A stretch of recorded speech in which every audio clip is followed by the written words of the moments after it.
அனைவருக்கும் வணக்கம். ஆதிரி தமிழ் சேனலில் வந்து யூஜிடிஆர்பி தமிழுக்கான வினாவிடைகள் தமிழ் இலக்கிய வரலாறு அதாவது தமிழண்ணல் எழுதிய தமிழ் இலக்கிய வரலாறு என்ற நூலிலிருந்து தான் உங்களுக்கு வினாவிடைகள் போடுறேன். ஃபஸ்ட்டு கேள்வி, முன்னைய இலக்கியமே பின்னைய இலக்கிய தோற்றத்திற்குதவும் முதற் காரணமாகும் என்றவர் வந்து தமிழண்ணல். அடுத்த கேள்வி, உலகிலேயே பாடுபொருட்களை துறை என்ற பெயரால் அடிக்கருத்துக்களாக எண்ணி வகை தொகையை படுத்தி காட்டியவர் வந்து தொல்காப்பியர். அடுத்த கேள்வி, கலியும் பரிபாட்டும் அகம்பாட உரியன என்றவர் தொல்காப்பியர். அடுத்த கேள்வி, தம் விருத்தங்களை பொருளும் சுவையும் கருதி நடைவேறுபடுத்தியதல்லவா பாடுகிறவர் வந்து கம்பர்.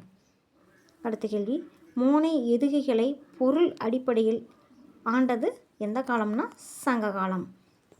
அடுத்த கேள்வி, தமிழ் காப்பியங்கள் எந்த அணிக்கு செல்வாக்கு உண்டு? தமிழ் காப்பியங்களில் எந்த அணிக்கு செல்வாக்கு உண்டுன்னா தற்குறிப்பேற்ற அணிக்கு வந்து செல்வாக்குண்டு.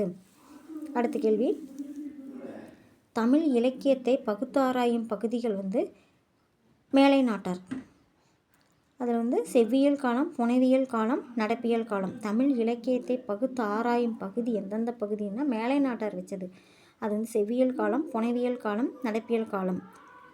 தமிழில் வந்து இந்த காலங்கள்லாம் வந்து வளரவில்லை, மேலை நாட்டாரில் தான் வந்து வளர்ந்துருக்குது.